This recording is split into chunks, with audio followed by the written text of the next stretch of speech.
Welcome everybody to this edition of Strong Perspective Podcast. I'm one of your hosts, Keith Armstrong, along with Uncle Spoke. And your boy Damon Armstrong, man. and we welcome you tonight on this every Friday episode at 7:30. Strong Perspective. Make sure you go like, share, and subscribe on our YouTube channel by the same name, Strong Perspective Podcast. And build us up. Hey, we're chugging away. We're going forward. Just don't be the last people to hop on board when we're telling you that we got a great product. Come on through. You know what I'm saying? And we welcome you. How y'all feel today, Jaquari? How you doing today, brother? I'm good, man. Everything fell into place. So that's all I can ask for at the end of the day. Mm-hmm. Damon, what about yourself? How was your day today, brother? I had a good day, man. You know what I'm saying? I woke up with a prayer this morning, man. Okay. You know what I'm saying?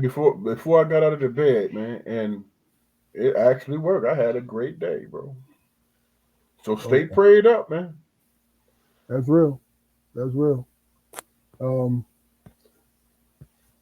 I kind of want to just address something. I don't want to wait to the end because I just want to get this off my chest and off my spirit. You know, in our community, well, gun violence is a real horrible thing, especially in our community. Um, it touches a lot of us, in our past, our present, and in our futures. And a good friend of mine and her husband were victims of gun violence today. You know, and I pray that that God brings the McLeans under his watchful eye and bless them. Yolanda, a really good friend of mine, I pray for your recovery and God bless you and your husband. With that being said, what I want to do is Damon pointed out that in one of our podcasts we had an interesting question that he wanted to answer that we didn't get to. I think it was uh, a lot of things. We it was one of those kind of podcasts that we were just going because it was the three of us, I believe, that we oh your SMR is real, Quan. Go go go. But anyway, no, I'm just messing with you, brother. Trying to take the tension out. Damon mentioned it, and we never got to it. We never got to the question, but when I read it, it made sense to address it today. But the question is, what do you think your place in the world is as you, as a person? What do you think your place is in this world? We'll start with you, Damon, because you did all the studying. My place in the world, man, has been an example. You know what I'm saying? Whatever I'm going through in my life, man, I have to be it trials and tribulations or good things, I have to show an example of how to be joyful. You know what I'm saying? If it's a good thing, you know what I'm saying, and appreciate life and the experience. If it's negative, to learn how to navigate it, man. Learn wisdom and incorporate that through an example. Mm-hmm. Because my experience is unlike anybody else, man. That's God's biggest miracle, man. That it's billions of us, and we're not exactly the same. You know what I'm saying? We experience life different, man. We internalize it differently. And that makes it personal. So how you deal with it, navigate it, is going to be on display.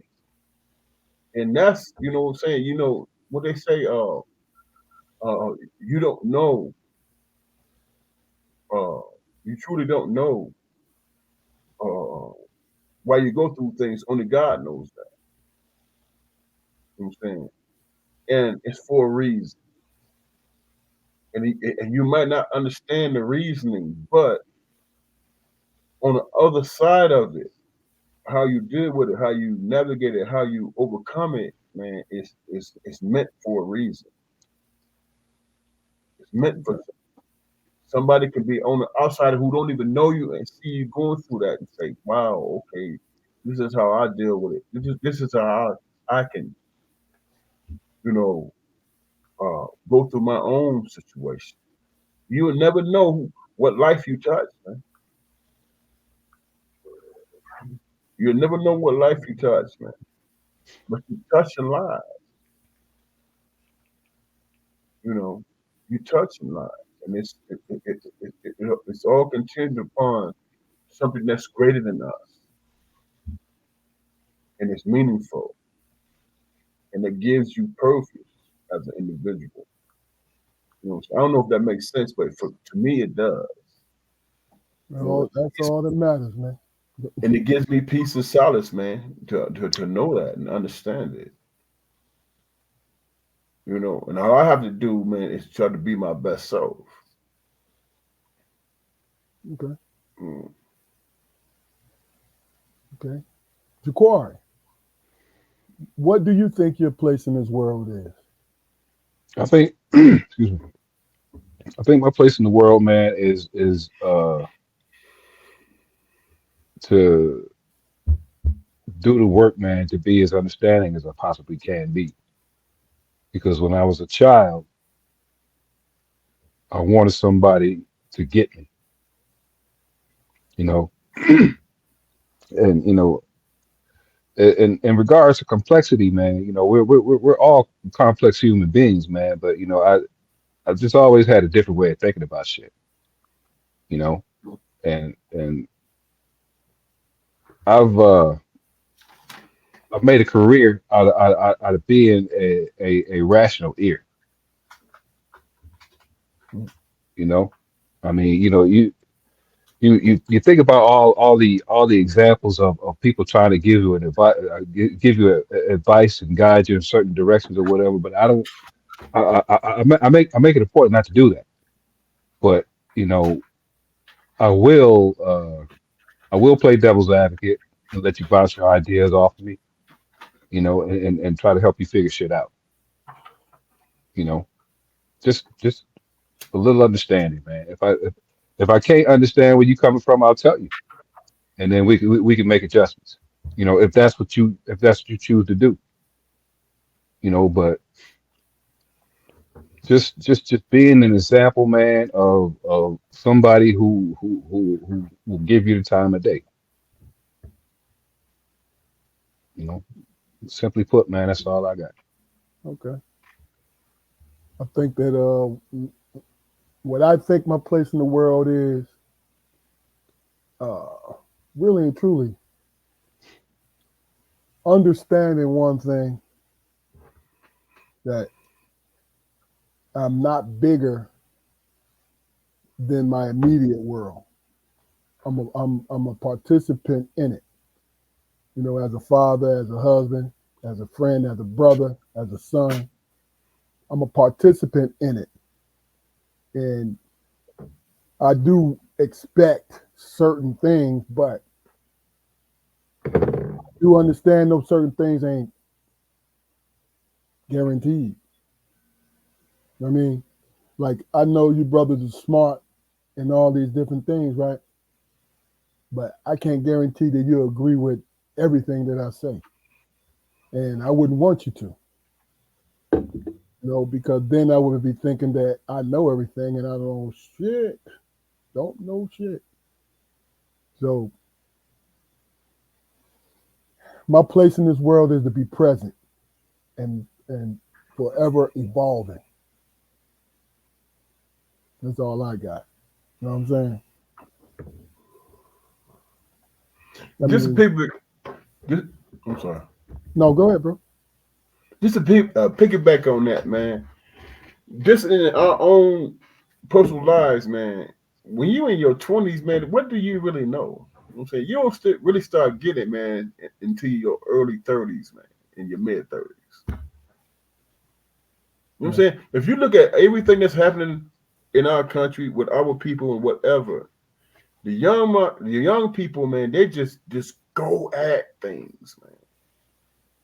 You know, and then some of us survive it. Some people go to prison or whatever. But those cats in prison, all they think about is freedom and learning from it. No matter what damage they caused prior to that. At some point in time, a person has to sit down and evaluate their life, man. You know, the things that you stood strong on when you was in your 20s don't coincide when you in your 30s, man. It doesn't make sense. Mm-hmm. You know what I'm saying? And then you have to realize that when you're thinking about it in this context, that if I had a choice to do it different, that's wisdom, bro. That's wisdom. You know. So where's the gap, man? Where are we as a people missing things, man? It's between the time we want to dominate and be about that life, and damn the consequences, man. You know what I'm saying? To the point where when you had to be sat down, you get it. Yeah. How many cats, man, that went to prison for 20 years and came out and leaving productive lives now? Has there ever been a statistic on that? Yeah. Yeah. I mean, if you look at recidivism rates and such, yeah, I mean, there's a number of success stories, coming out of prison, man. Seriously, I Right. mean, I can venture to say, and I agree with you, Jaquari, that the majority of people coming out of prison are successful in some kind of way. You know what I'm saying? We always been led to believe that if you go to prison, especially if you're from our community, and do a long stretch of time, that you ain't gonna be able to make it, and you're gonna go back. I think it's a small percentage of that. You know what I mean? But you know, I am optimistic. Let me put it like that. When very I speak, optimistic. Yeah. you know, that's My all. But Go ahead. let me say this real quick. But let me say this: we're sitting here speaking about it. The most important part of our population is not the young men and women that are in prison. It's the people out here are the most important part. I just wanted to say that. I remember having a conversation with a young brother who was, trying to convince me he was about that life. And he don't care. I go to prison. I do the time. Can you? I said, well, what if you live till you 90 years old, bro? You know what I'm saying? You gonna do 90 years? Well, not 90 years, but you gonna do 50 years in prison? Really? And then And come out never sleeping on understand. somebody's couch. Right. And not understanding what true freedom really means. Freedom is what you create, man. Yeah. You know what I'm saying? Well, we got laws and statutes and stuff like that's supposed to guarantee that, but you still have to live it and experience it. You feel what I'm saying? I didn't know I was free until I went to Africa and was in a totally black country and say, "Hey, man, there's no real. It might be uh, it might be certain prejudice or bigotry there, but as it when you think about how life is and the experience is here in America it's different. There's caste systems in certain countries or whatever, but bigotry and racism is something totally different. You know what I'm saying it's a difference between uh, colorism, all that stuff, and uh, thinking that, hey man, I don't like you because you poor. You know what I'm saying? Because my my experience from my background says that I'm better than you because I have a house. You know what I'm saying? I can feed my family. As opposed to, hey man, I want to eliminate you because you ain't the same color as me. You know what I'm saying? There's levels to that shit, man. You don't see those situations as equally dangerous. No, they are equally dangerous. I'm not trying to diminish anything. They are equally dangerous, man. But if you go to like the country of India, man, it's all caste. Yes, there's some lighter skinned Indians as opposed to the darker one, but then there's untouchables. That's not a visual thing. That's a caste thing. That's like, hey man, you the dreads or whatever, and you don't deserve to be touched. You know, untouchables. There are a group of people in India that's who are untouchables. You know, and it's Mhm. like there are levels where you can discriminate against a person, man. Whereas here in this country, whereas here in this country, it's a caste thing here also. But when you look at it, there's a like Kamala. She is vastly more experienced in terms of Trump with her background. You know what I'm saying? But can you really say that she's the dread or she's an untouchable? She's not. This woman is very accomplished. You know what I'm saying? She's very accomplished. So you have to figure out a way how to discriminate against this person. By like my man said, oh, is she Indian or is she this and she that? You know what I'm saying? And you can try to make that argument, but the bottom line is, if you look at her, what does she look like? She look like a black woman. You feel what I'm saying? And she speaks and she carries herself and she talks, you know what I'm saying, like a black woman. And that's supposed to be a situation that's she's a nasty woman. You know, however he chooses to describe her, but she's educated. Oh, she failed the bar. Oh, that's Okay. what you're going with? We'll discuss the bla- I know blabber, I went on a tangent, man. I the, apologize for the that, bro. blabbering candidate a little later because it's nothing but comedy. Um, but what we're speaking to right now, it takes us to our I know I next. went on a tangent, bro. No, you was good, man. You know, but I'm tired of talking about Trump's fuck up.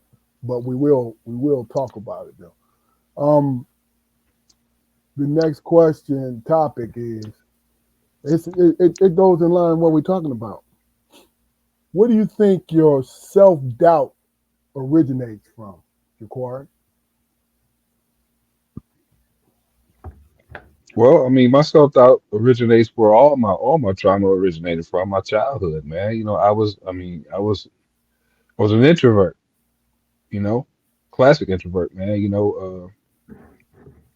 I was satisfied with, waking up on a Saturday morning and going downstairs and and and watch a wagon train with pop, and Yeah. just watching cowboy movies all day long and shit, and and eating, you know, and my fantasy life was rich as hell, you know. So I just figured when it was time for me to go out and become a community, I was just gonna be this dynamic motherfucker, man, who just had it on the ball, and everybody's gonna come to me for advice, and just goddamn, you know, I was gonna be this sage figure, man, just full of wisdom or whatever, man. But well, no, well, none of my friends thinking like that when they was my age. They was trying to play sandlot football and shit, and go out and look at the girls and all that. I wanted to do that shit too. But like I said, in my fantasy shit, I was leading the pack. Mm. But when I got out and into reality and started to understand that it's certain shit you got to work on. You know, hell, I didn't have any drive to work on it, so I kind of put myself in a position of being a late bloomer, coming into shit that my friends was into. When I was older or whatever. I mean, I caught up eventually, and hell, some of them I surpassed, but that's the rub right there. I spent a lot of time comparing myself to other people instead of doing the work on myself. Damon mentioned how in our 20s we're conditioned to like go after things, and be hard chargers or whatever. But in my 20s, man, I realized that you know nobody really gave a shit about what I had going on. And I don't mean that from a negative sense, you know. I mean, because I'm like, damn, man. Well, shit, am I musty? Yeah, but what the fuck, man? My clothes ain't popping like everybody else clothes is popping. Did nobody give a shit about that? Did nobody care nothing about that? That was something I had going on with me. So as soon as I boosted my vanity, you know what I mean, and understood that I had just as much, if not more, to offer than the next person, I was all right, you know. But I don't know if that answers your question, man. But me feeling out of place and feeling like I was misunderstood or whatever, that started when I was a child, man, and the majority of it was self-inflicted. Okay. Okay. Damon, where do you think your self doubt came from? My self doubt came from not fitting in, man. You know, uh, as far as who I thought I was, and I agree with Corey, man. I felt the same way about myself too. But you know, the thing that affected me mostly is that the things that I had confidence in wasn't anything that coincided with everybody else, man. I was a quiet guy. I was a reader. I went to the library and I did all those different things. You know, that's who I was. And for some reason, that was strange to most people. How come you're not like this? And how come you're not like that? And there was a very strong contradiction, man, because the things that I was doing, you know what I'm saying, was an expectation in school. Yeah. And what is school in the early stages of school? What is it? It's a social thing, man. It's not your intellect or uh, what you're strong at in terms of academics, man. It's not that. It's the social thing.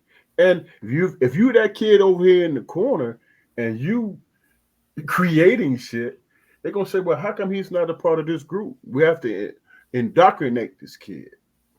And that takes you out of yourself. You know what I'm saying? Because your interest is not there. Well, how come you know, how come this kid keeps getting up, moving around? They're not paying attention that he got the work done. They just want to know why he's not disciplined or her. You know what I'm saying? So that affects you in a way where it's not building on your strength or where you're strong at. It's because you don't know how to associate. You don't know how to be social. You're different. You're an outcast. You know what I'm saying? you're outcast, and that throws a lot of people out. That's why a lot of especially African American kids, you feel like an outsider. You know what I'm saying? And the system is how it affects you. Hey, you know what do they say from school to prisons? It's because you're being made to feel like you don't fit in. You know what I'm saying? You're being made to feel like you can't be social. You know what I'm saying, with the population. So hey, we're gonna punish this kid. Always take him out of the class or put the dunce hat on him, so to speak, and not really think about what you see this kid do. They're solving problems over here. You know what I'm saying they're solving problems, and and they have cognitive shit that's working for them that makes sense to them. But society teaches you that you different. You know what I'm saying? That's what happened to me, man. 'Cause I was a nature guy. I used to take walks, and people would see me and tell me, man, what was you doing? You know what I'm saying? But I'm standing in the middle of the river, and I'm traveling, and I'm going to different places. You know what I'm saying? Have you ever stood in the middle of a river, man, and the current is going in one direction, and you feel like you're traveling? You know what I'm saying? You feel like you're traveling, and then your mind is working, and you're thinking about things, and that's meditation. But in society's understanding that's weird. Why you do that? That's strange. But no, you're not traveling or in the same space with me. You know what I'm saying? I might be escaping, being in a world that's comfortable, that gives me comfort, but I'm thinking and moving forward. But it's all about indoctrination. It's not about individuality, man. You know what I'm saying? I don't know if that makes sense, but when you ask the question, I'm like, how was I affected? I was affected, man, because I wasn't taught that being an individual was okay. I was taught to be indoctrinated into a system where I have no argument, man, because I don't understand how to be a part of that. I don't get it. You know what I'm saying? Hey, man, you different. It's negative. It's negative energy there, and it's outside of who you are because you are taught to believe that your individuality is weird, and it's not. You know what I'm saying, if you look at, and this is my last point, if you look at the people that's admired in this world, be it musicians or scientists or whatever, it's because they thought outside of the box and they weren't indoctrinated. They introduced something based on their own personal uh, self and who they are. And out and the world teaches us different. The world teaches us, man, you have to be a part of this and not an individual. And people, you get frustrated with that, and you get lost, and that puts you in different situations, prison, on drugs, or whatever, because you're not living yourself. You're not being who you are.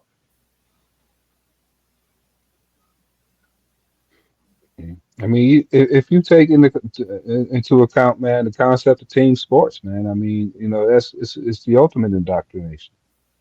Team sports, it instills certain values or whatever that society deems important. But I mean, for you to be a standout in team sports, you've got to be hitting on all cylinders. And as children, as young folks, I mean, very few of us are trained to do that. So we got to catch our shine, when we can. But shit, had it Had it been in my power to do so, man, shit, I would have boxed. You know, shit, that would have been my sport. I think. Were you done, bro? Hmm. I think that based on your abilities, man, determines what other people think your value is. You know what I'm saying? Yes, human nature, man. Yeah, and that's the downfall for a lot of people, man. That's a downfall because you're not. It's not contingent upon your value and what you're trying to achieve and what you said something to me, Keith, man. When I first went to college, you was like, basketball teaches you your weaknesses. Remember that, Yeah. and your strengths. You know what I'm saying? That's how I got through college, man. My weaknesses and my strengths. I understood. Okay, this coach thinks that I fit into this card, but it was incumbent upon me to show him that no, I'm more valuable. He has to adjust to me. I don't have to adjust to him. You know what I'm saying? Or his scheme or whatever. Because if I exceed his expectations, then I got 3 or 4 plays. You know what I'm saying? Did they call out? The guard come down and say 2. Then I know I got the shot. You know what I'm saying? As opposed to if I don't show myself or whatever, then he's like, hey man, I just needed you to grab a rebound. You know what I'm saying? That's not that doesn't bolster your value. You just a cog. You just in the place. So imagine that, man. Hey, man, we only need you to do this. Never mind your skill set. You athletic, just go grab rebounds. You know what I'm saying? You not. Yeah. Go ahead. Never mind what you want to do. You know, sacrifice your aspirations for the greater good. Right. That's the message. That's the message. You know. Yep. Yep. I agree. And I it's think just a matter of trying. I Damn, think man, this ain't working, coach. Let me do this. And you risk the possibility of being taken out of the game. You know what I'm saying? so. So really and truly, what you both are saying.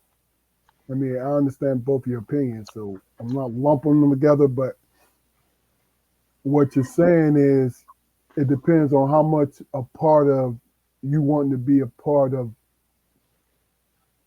whatever social group is where your confidence comes from. Because you're talking about team sports, you're talking about you're talking about uh, the way others see you. So it matters how they see you, or does it matter what you want? Or can you do both? I never figured out how to do both. Okay. I've always made it a point to to to make sure I not only performed well in the team setting, but I excelled. But it never got me. It never got me the adoration that I wanted. Excuse me. Okay. You know. Here's the irony of it, man. For me, when we talking about team sports, for me, I always push back or against what role they tried to put me in. But what I made my mistake is when I overcame that shit and I became a true asset and a responsibility. I didn't take it serious because my mind was okay. I'm gonna show you out of spite. You know what I'm saying? I'm gonna show you out of spite that I'm more than you. You know how you value me, and I got caught up in that anger and that cycle. Without, I never practiced outside of practice, bro. You know I'm saying I just was just angry enough to dominate and show, hey man, you can't put me in the car. I'm saying, who knows what I could have done, man, if I would have spent hours outside of practice, you know what I'm saying, bolstering my game and my skill set and understanding that, hey, I'm dominant at this. And you can switch that with anything. We can talk about politics. We can talk about anything. You can switch it. You know what I'm saying, if you allow yourself to be put in a place, man, where this is their expectation of you and not yourself, then you just a drone. You just in the car. You just that person who just go through the motions in life, and you don't recognize that shit when you can't do it anymore, man. You feel what I'm saying? When you lose those skills and all that stuff. Okay, well, let me just say this. You both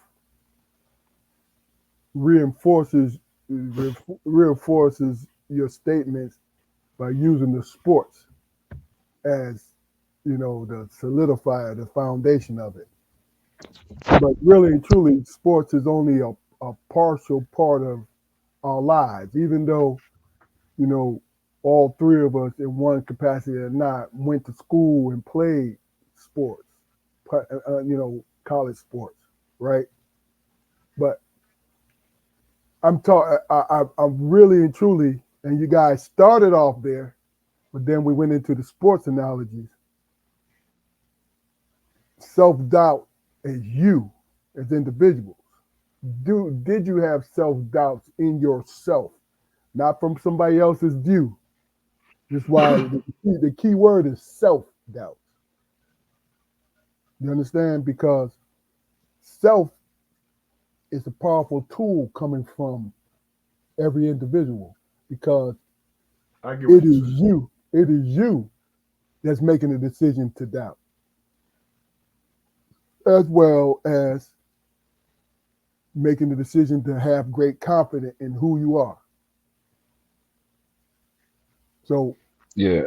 I chose I chose to use team sports as an example. I mean, just just so it would be yeah, an easy analogy. But I yeah, mean, excuse me, I'm sorry.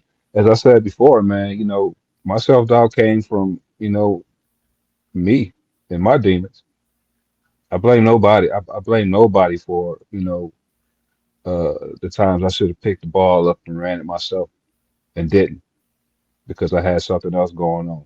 I don't blame anybody for that because my peers. There were those among my peers who did pick the ball up and run with it, and they were successful because they took a chance on themselves.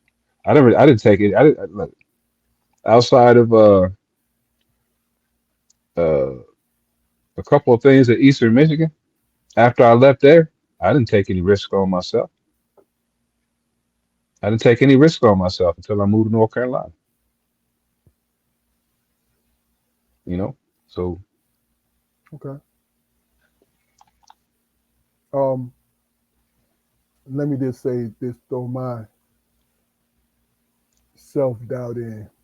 I can honestly say, because of the responsibility our parents put upon me, I was always thinking, trying to be corrective of everything, right? So the origin of my self doubt is running into people who did not mean me well and would say whatever they wanted to say, right? And I was foolish enough to trust them as it being the truth. So my mistake was believing the BS, the bullshit. That's where my self doubt, because I made that choice, myself made that choice to doubt me because I was foolish enough to listen to people who did not know me and who did not give a shit about me, but wanted to damage something because of what was going on in their minds, in their hearts, and their self-doubt. So what is misery loves company? Guess what? If I can make Keith miserable, then I won't feel so alone. So that's my answer to it. And it's simple. So let's reverse it. And we'll start with you, Flute. Where did your self-confidence originate from? And when did it happen for you? My confidence came from being combative and being successful, bro.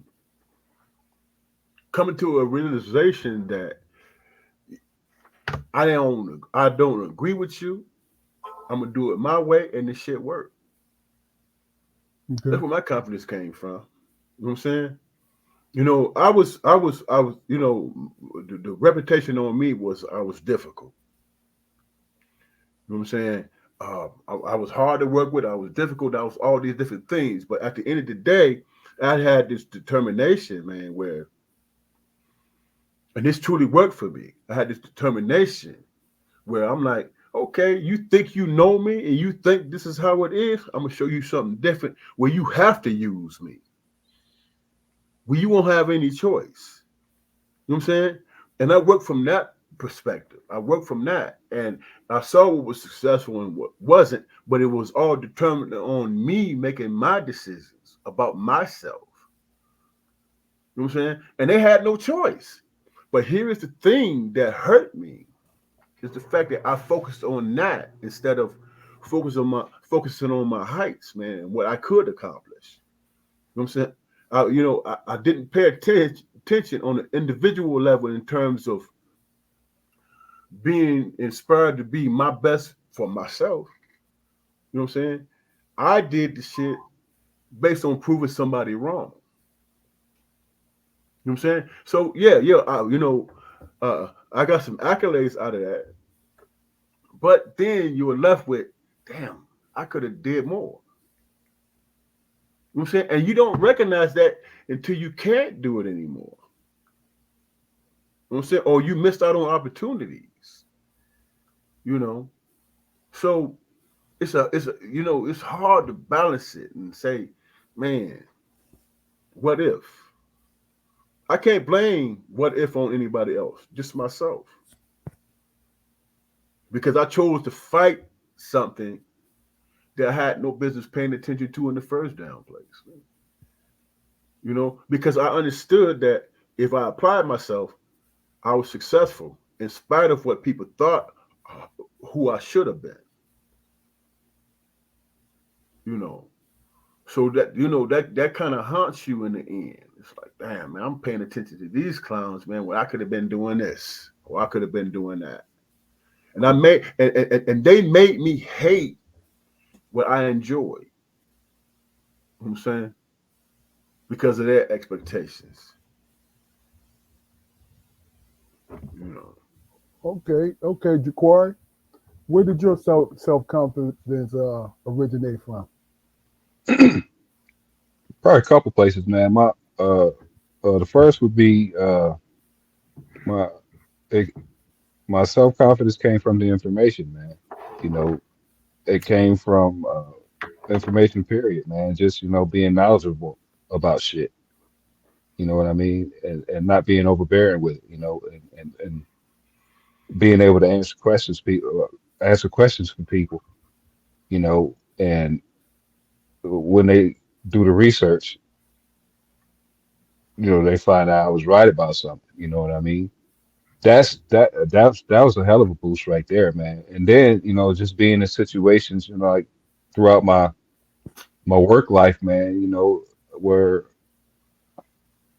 I would be put in positions to where, there would not be a lot of expectations from that position. But, me being involved in it made it turn around. You know what I mean? And having ideas to bring to the table, man. Having an opinion about whatever thing needed to be produced or whatever. and people coming and asking my opinion because, in those situations, my opinion mattered, you know, and through experience, man, I come to realize that, it wasn't only those situations. I have an opinion on things, an opinion that, people align with, and, on a lot of things or whatever. Not saying that, I'm a status quo thinker, but, you know, the way I navigate things, man, is and in some settings it's refreshing, you know. So yeah, that's where my confidence comes from. Okay. Damon, did you go? Yeah. Okay. Mm. Let me add mine in here. Where my self-conscious, self-conscious, my self-confidence originated. It was easy to do because what it was is part of it. The origination had to do with being responsible for both you guys, right? Where every turn that I made individually, somebody gave me the wrong information or gave me information that didn't fit me. I didn't have control over, right? So when I started to take and this I'm not speaking from a burden thing. I think it was this more or less when your parents ask you to do something and you want to please them, this is what you do.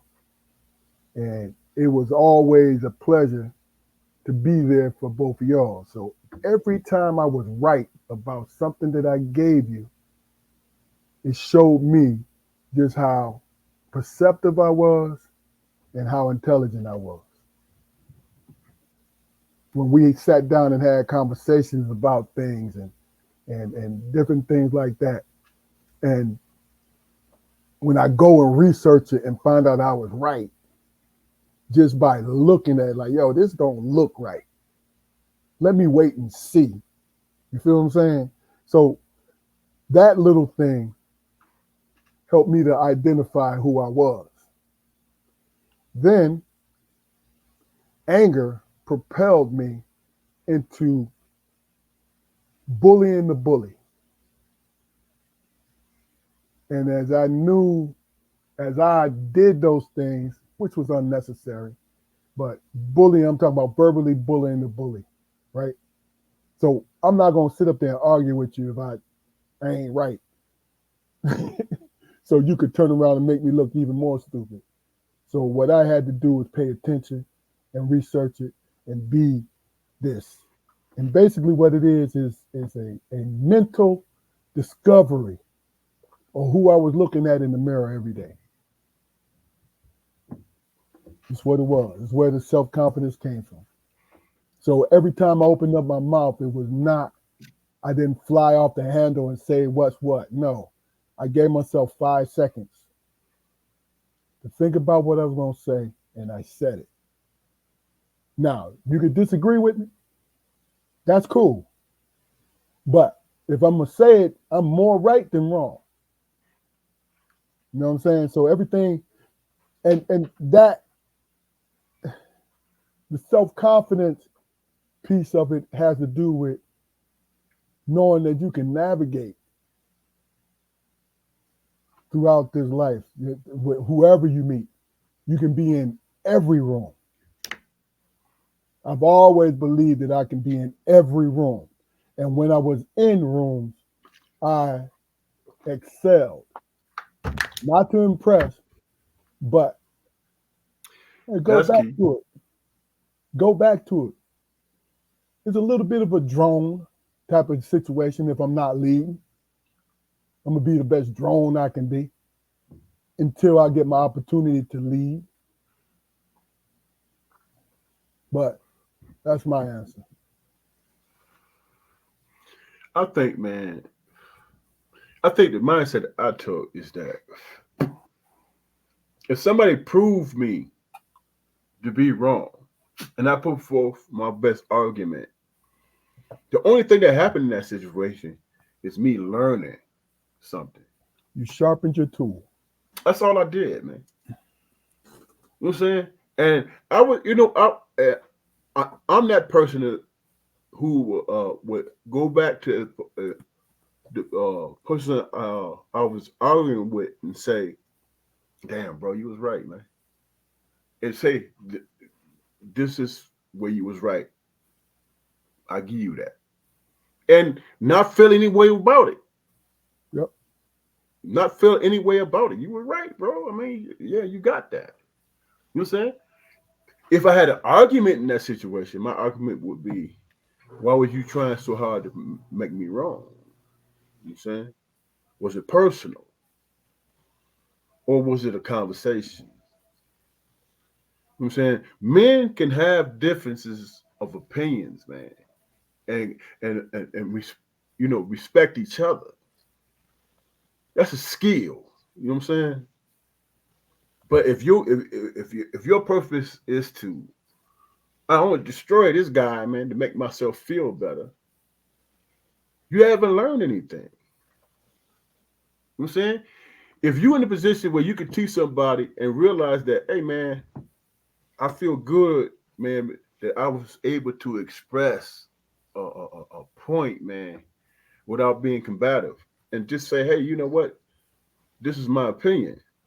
You can't, if that don't give you a good feeling, and as opposed to the opposite, to prove to yourself that you intelligent, then that's an issue for you.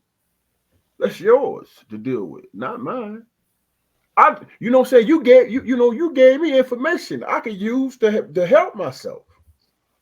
You know what I'm saying, and be better and be stronger. You boasted, you gave me information where I can be stronger in that aspect. I'm not gonna be insecure about it and say, oh man, this dude, they bested me. You know what I'm saying? It's just like being on the basketball court. A cat can dominate you in this situation. You know what I'm saying? It's up to you to find out how you can dominate your situation to make him work harder on defense. You know what I'm saying? Sharpen each other's tools and shit. That's what life is, bro. I was blessed, man, with having conversations and not needing to be right. I see it as a blessing. I see it as a blessing because I've learned so much, through those conversations, man. Valuable information or whatever. And I may very well have started out the conversation dead wrong. But as a man, I see that as a very, somebody who can't admit that they're wrong. I see that as that's a weak trait, man. That's a weak trait, I and agree. you'll never grow past the point where you are. You know, if you can't admit that you're wrong. You know, Yeah. And that's how you come to respect your fellow man and shit. It's like, damn, I see you different because you know what I'm saying? You can formulate an argument, man, and make and convince me. I respect you on that level. You know what I'm Yeah. saying? I don't have to be combative with you. I see you different now. You're an intelligent guy. You're an intelligent woman, and you made your argument. That's some deep shit. I see you different. I don't see you as an asshole or a jerk anymore. You have a point. You can I know, ask you guys? Can I ask you guys? Uh, Two-part question: Have you ever ran into somebody, man, who who wanted to test your intelligence? That's the first part, and number two, how did that make you feel?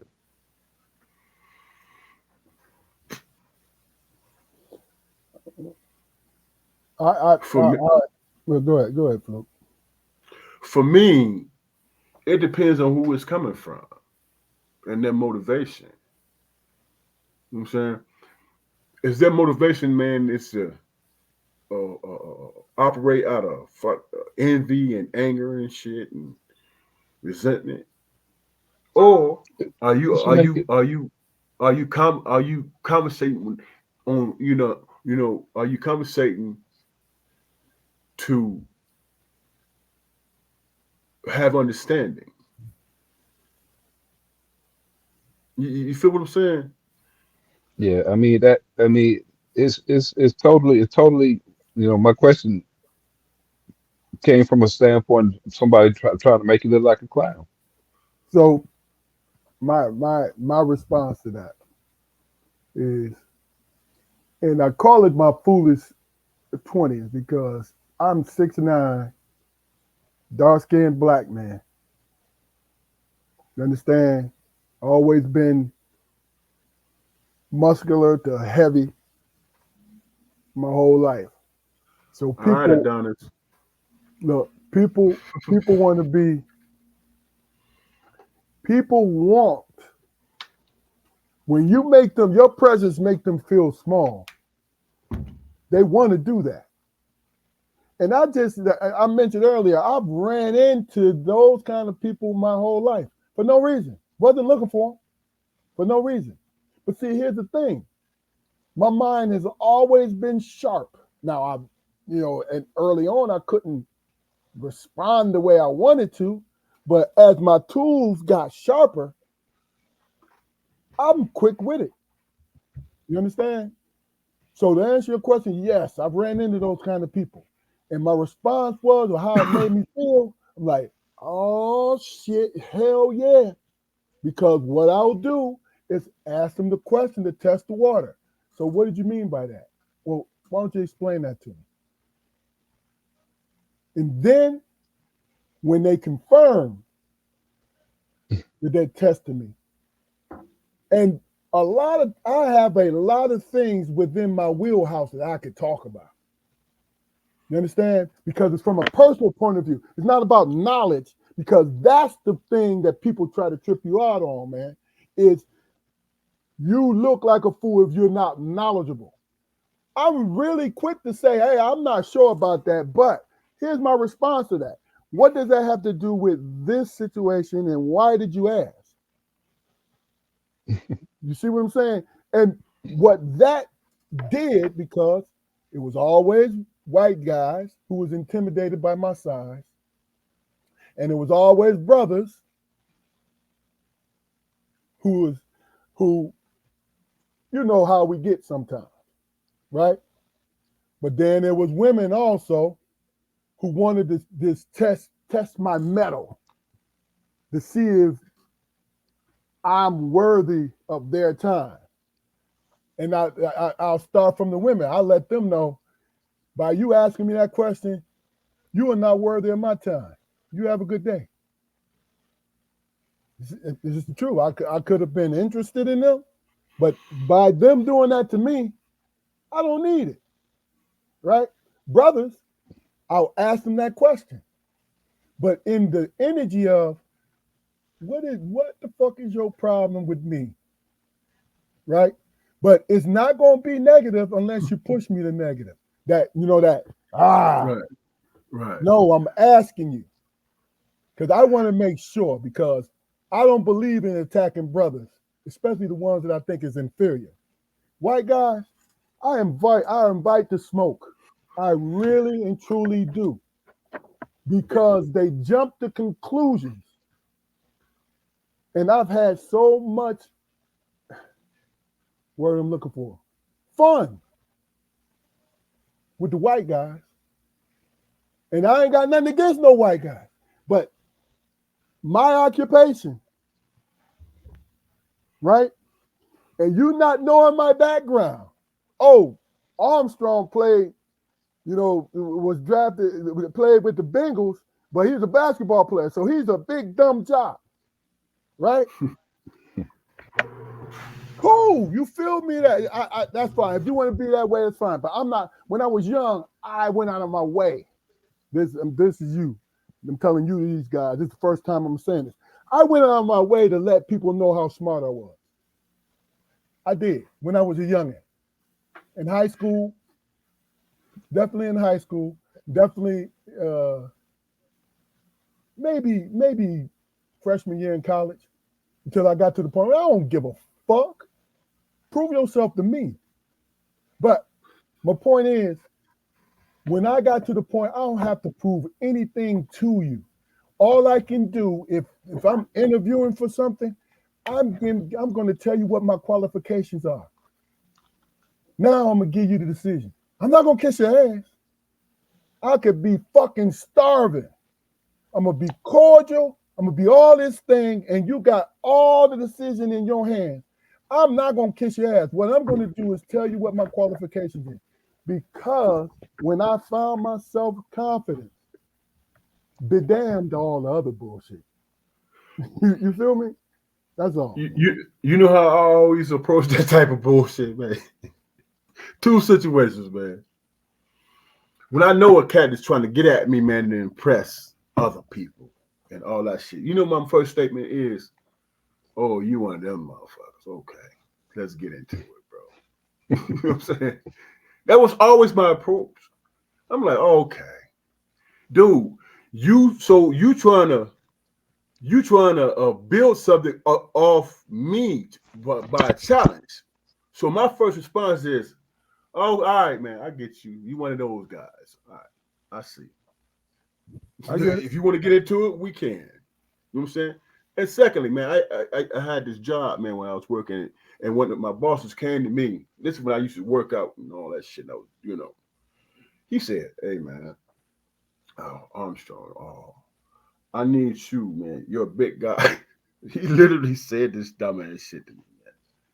And he's a good dude, man. But he literally said this shit. He said, "Man, you're a big guy, man, and you're working with these kids, and they're intimidated by your size. Can you make yourself smaller?" I said, "You're asking me if I can make myself smaller. Okay, how do I go about doing that?"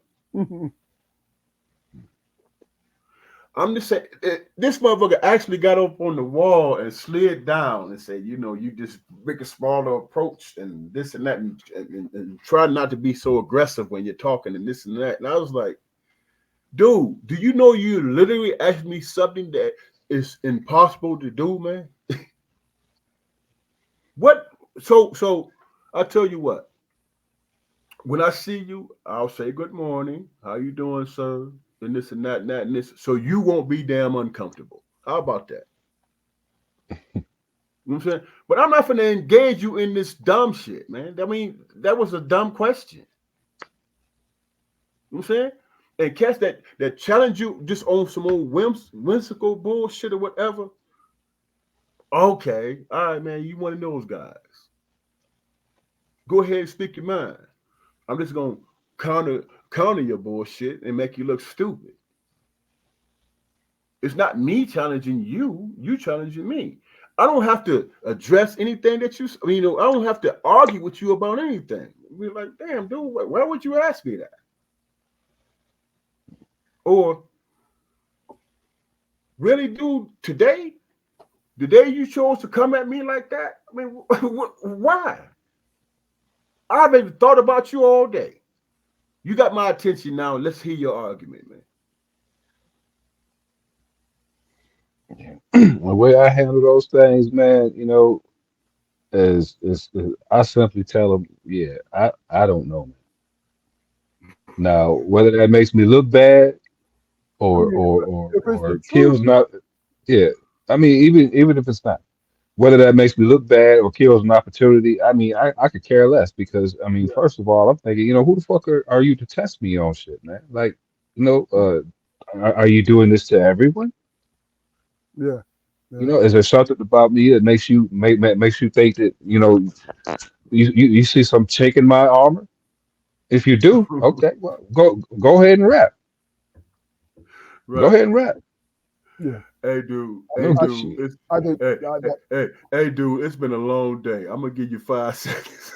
look, I think what I understand is the simple fact that it's always going to be some kind of, you're going to always run into some foolishness.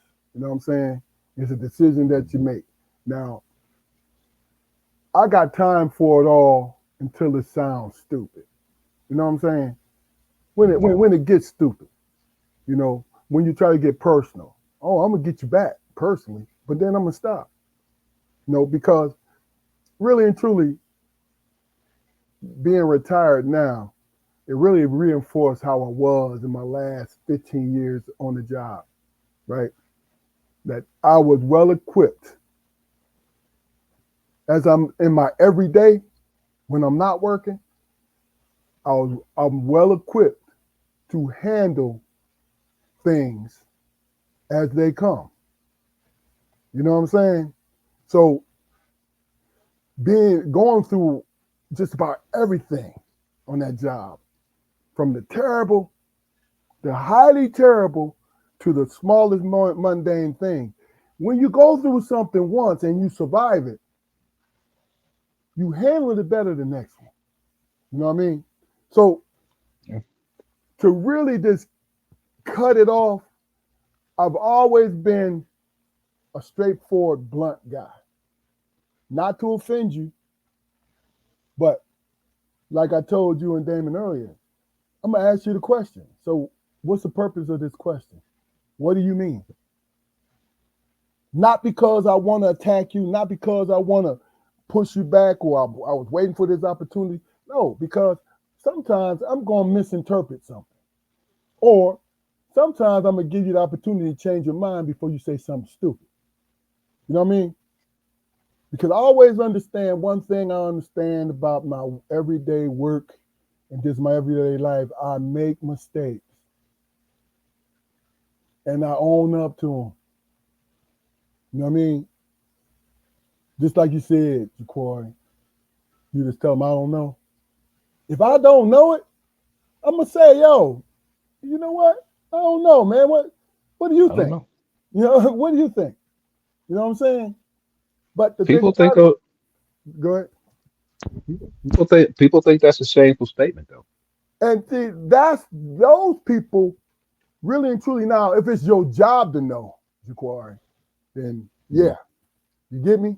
If it's your Mhm. job, if they asking you about your job, you better know that shit. Right, You better right. know. That's a different You situation right better there. know it. But I agree.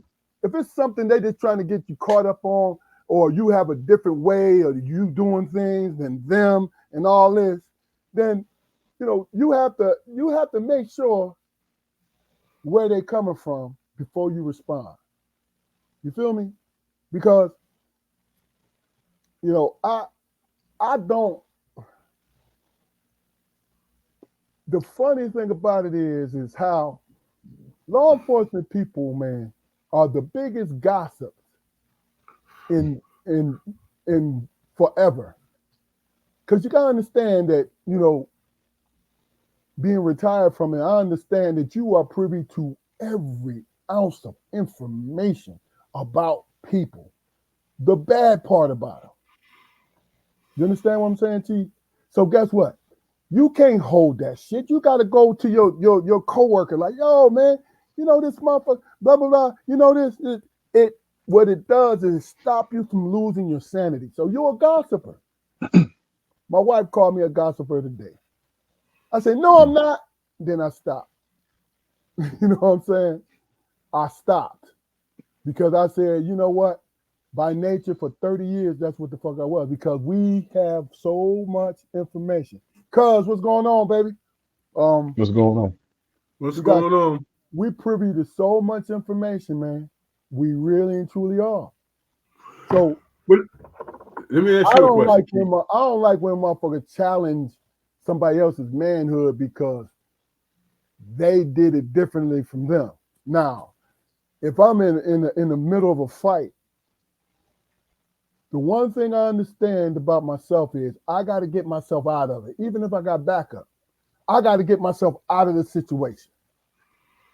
You know what I'm saying? My people can depend on me, but I won't depend on them.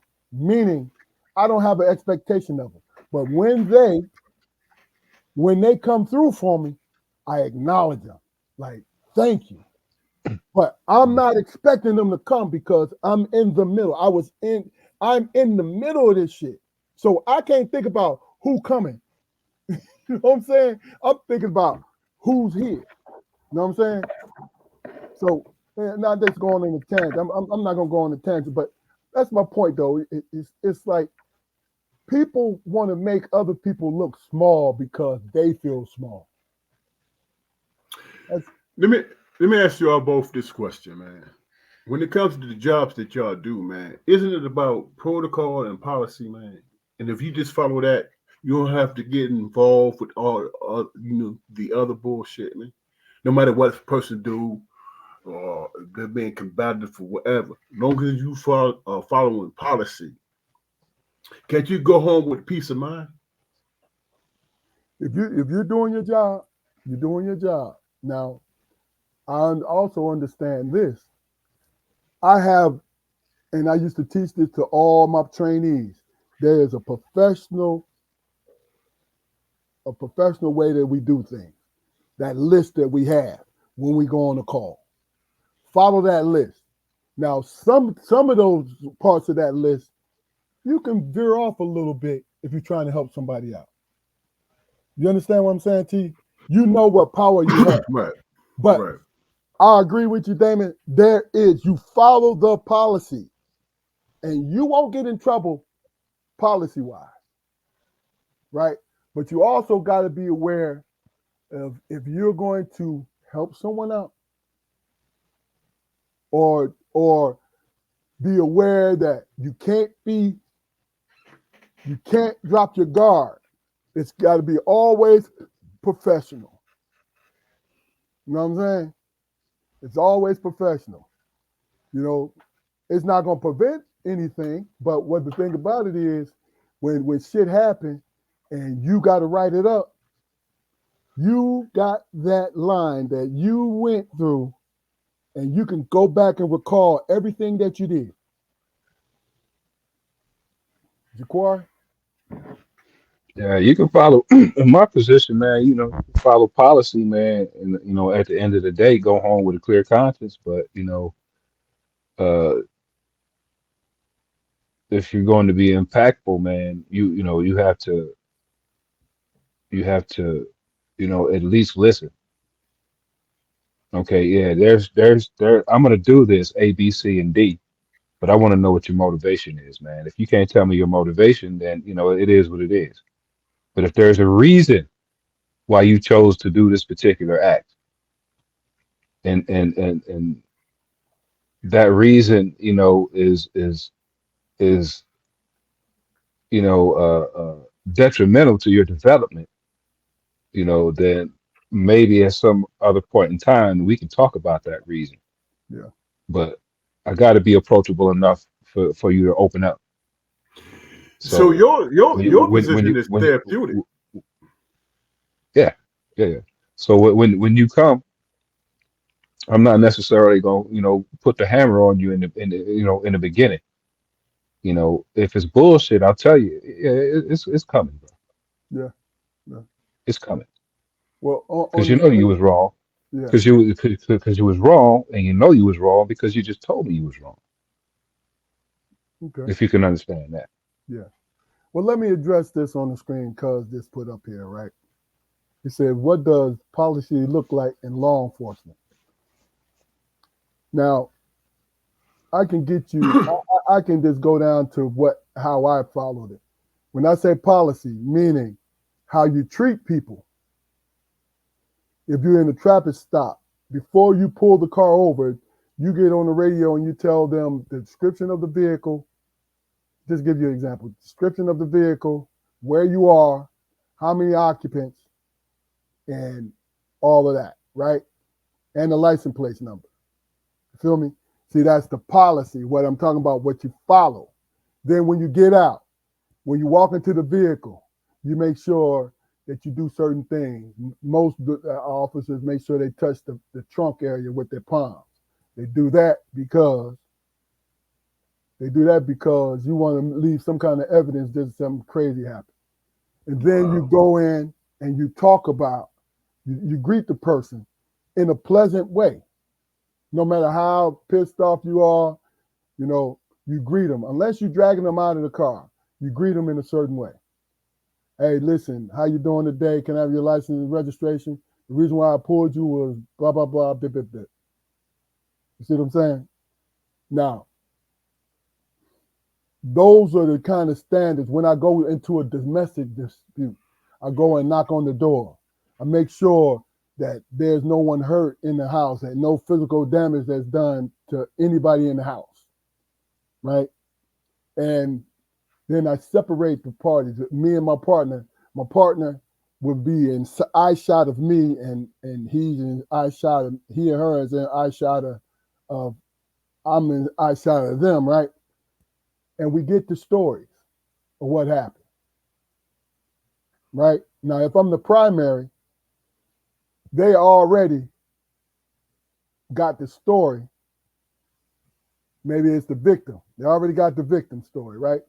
So I have them stand by the possible perpetrator. Then I go talk to the victim. You see what I'm saying? It's the way that you conduct yourself in front of people.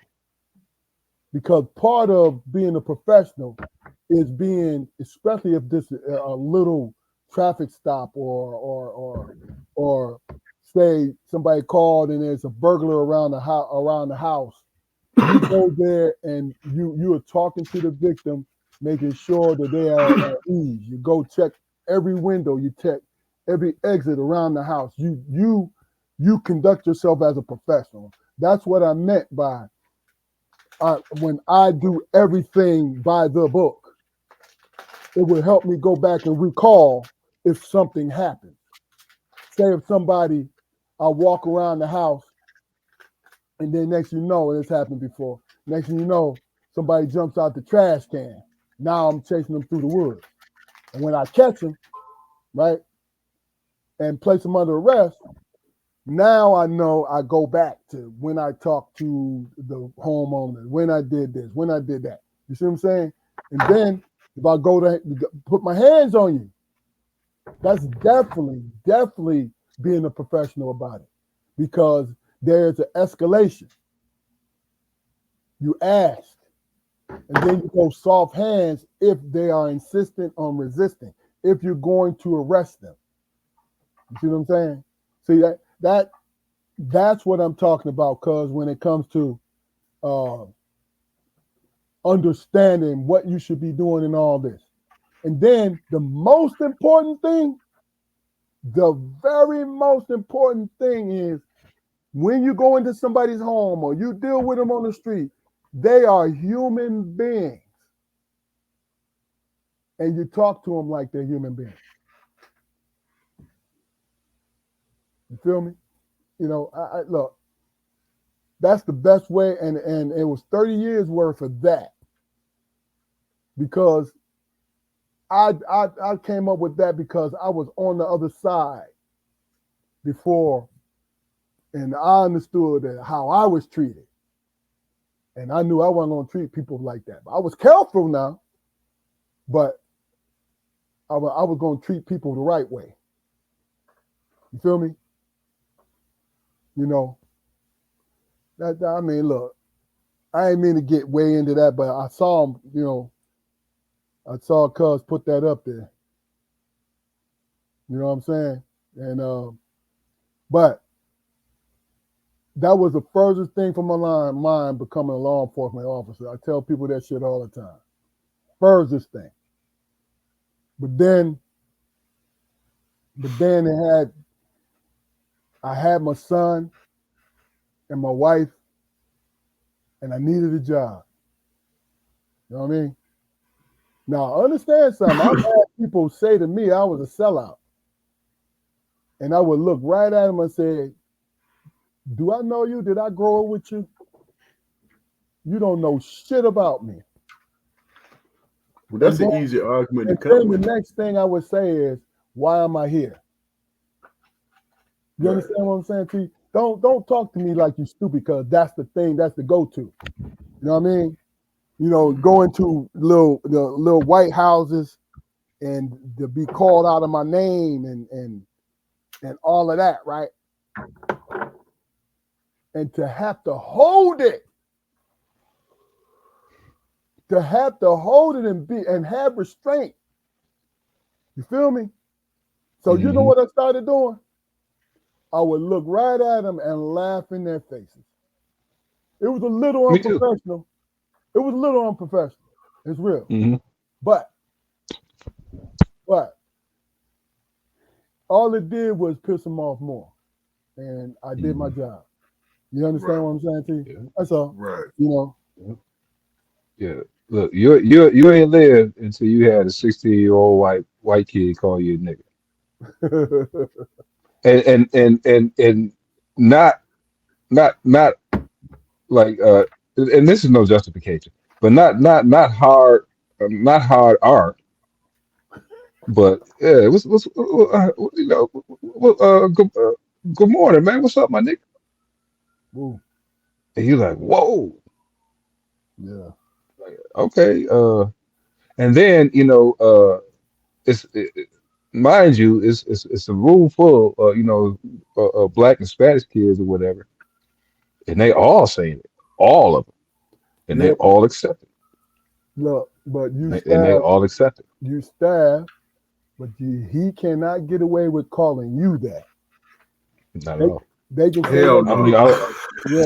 Hell no. I don't even let the black boy get away with that. Yeah. That's what I'm No. talking about. That's exactly what I'm talking about.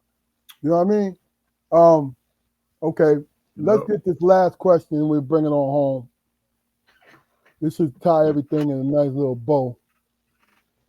I saw something on social media. This young lady said, someone said that in your relationship with others, your relationship with others is a reflection of your relationship with yourself. What are your thoughts about that? We'll start with you, Fluke. That is a false statement because, and my reasons is that I don't know what the hell you're going through or what you've been through. You know what I'm saying? I have no idea, and you're not gonna lump me into your emotional state of mind, man, because it's not mine. It's not. You know, I have nothing to do with it. You know what I'm saying? I have to relate. I have to think about how I adjust and deal with the world. Hold on. I'm kind of, you kind of lost me. I'm gonna read this to you again. Okay. You said your relationships with others is a reflection of your relationship with yourself. If you include yourself with a relationship, if you include your mindset with other people, you're not thinking individually, man. Got you.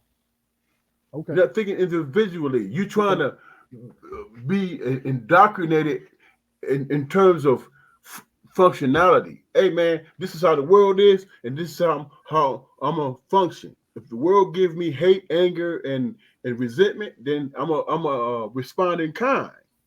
That's not you dealing with your shit, man. Got You don't have you know what I'm saying? You trying to function and survive on your own accord, man. And how the world is, you know, if you believe in demons and all that stuff, in evil, the evil is to convince you that you're not an individual, that you're not special, that you're not who you are, or have a purpose on this earth. You just here to coincide and be like everybody else. You know what I'm saying? How do you deal with that, man? You can never come up with an answer, man, that's going to soothe your soul, to make you feel like you have a purpose or you belong. You just reacting. Okay. You're just reacting, man. Okay. What kind of life is that? You know what I'm saying? What you feel internally doesn't matter because you're reacting to shit. You feel what I'm saying? Yeah, So why have a conscience if you living your life that way? got you. Okay, I got you. All right, Jaquar, what do you think about Well, your relationship with others is a reflection of a relationship with yourself? I truly believe, man, people who dislike liars are liars. People who dislike people who steal have stolen at some point in their lives.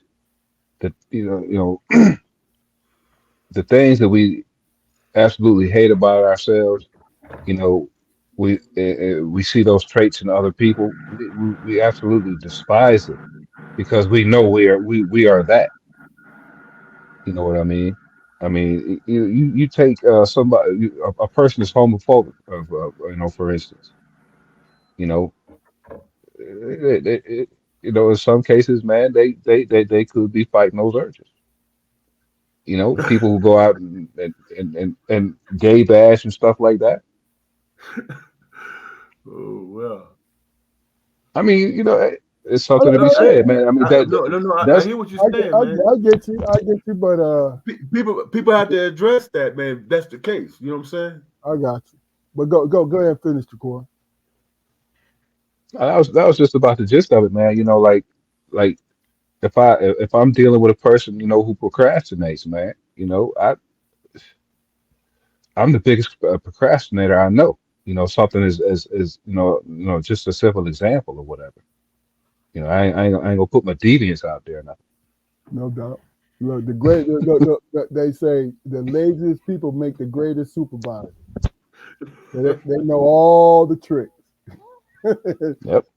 um, what I took, and it's a little piece of what you both said, but I think you brought it on home, Jaquari, in my book, where I took it at. I thought it was interesting because I wanted to hear both your points of views, actually.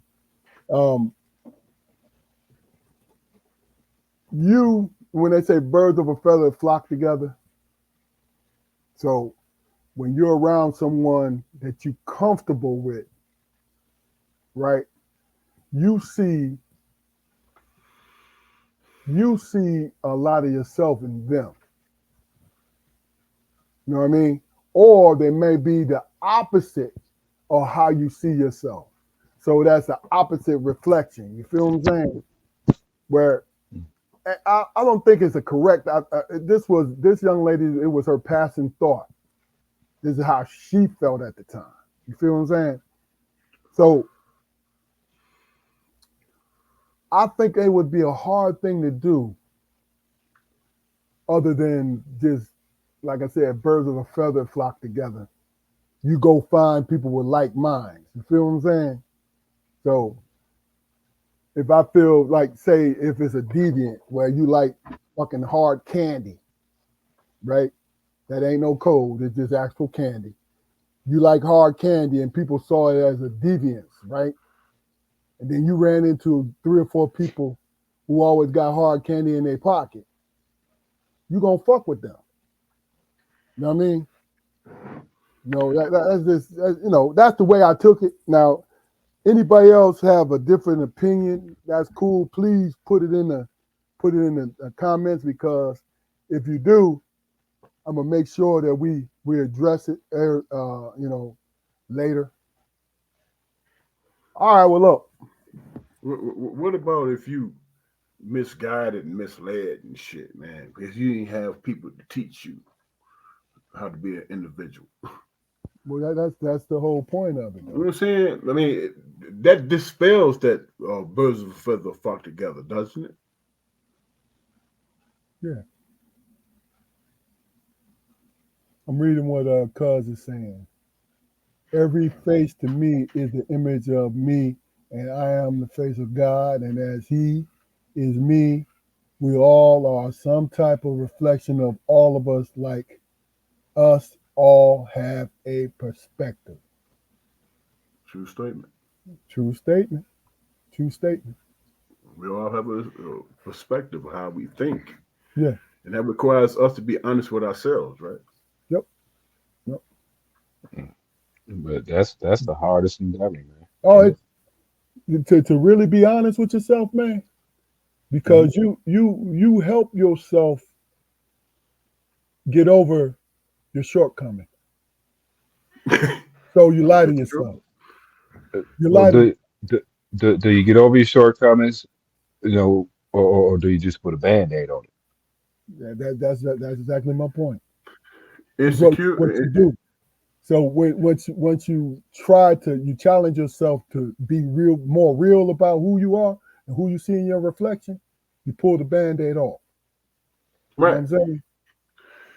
Cat asked me one time, he said, man, I heard you always say, man, I'm led by my um what's the damn that's it's slipping my mind that quick. I'm led by my not insecurities, but never mind. I lost the thought, Deviances? man. Pick a word, dude. No, No, man. Humbleness, man, humility. got I'm led by my humility, and this guy argued, man, that's a weakness. And I said, why is that a weakness? Because you humble, man, and that's weak, man. And you allowing people to, take away your strengths. And I said, no, dude. When I say I'm led by my humility, it doesn't involve anybody else. It's just me. Me thinking, say, damn, I have to be honest with myself and say, damn, I was wrong about that shit. And accept that fact. If you come to the conclusion that you was wrong about something and you choose to stand on the other side of it, that is not a good thing, man. you. I It's not mean, a look, good thing. people do it all the time. You know that. They do it all the time because they looking for a fight. Most people look for a fight, man, knowing they're wrong. Yeah. The thing that they struggle with is, damn, I was wrong and I was proven wrong. How do I accept it? How do I move forward in my own space? You know what I'm saying? Because when you look in the mirror and you just like, man, I was real fucked up that day. And do you want to dismiss that shit? But I'm Even saying, if you come to that, even if you come to that conclusion you was fucked up, so and let, let, then and let then me and then in the aftermath, you decide that I'm gonna dismiss it and stand on it, my wrong shit.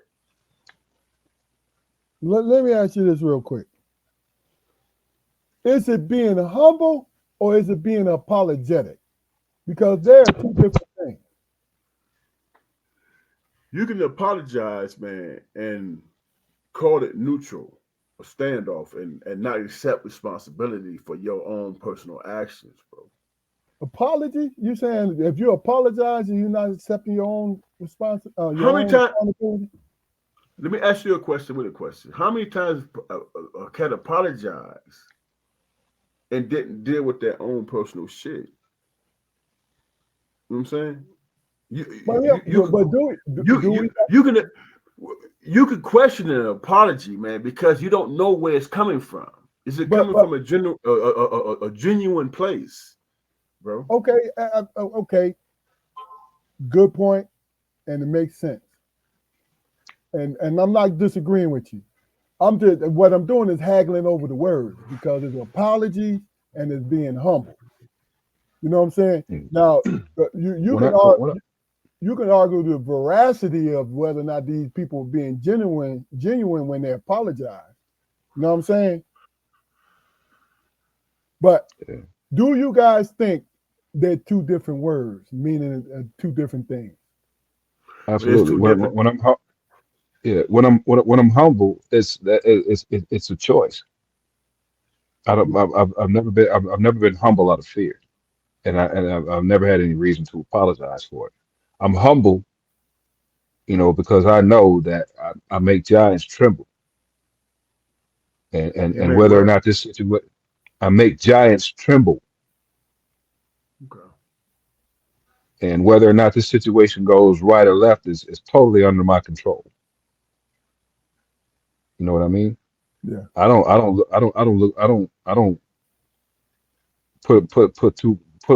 put any stock in outside forces, man.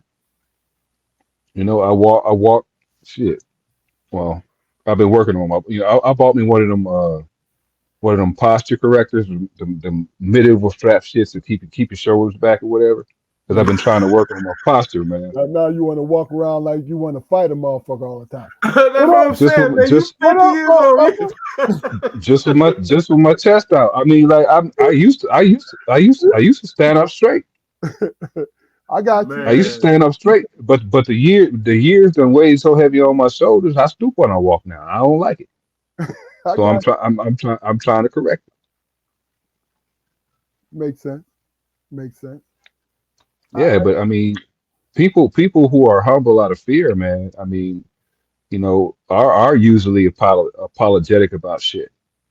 Yeah. You know, I'll apologize for inconveniencing you, but I won't apologize for occupying the space that God put me on.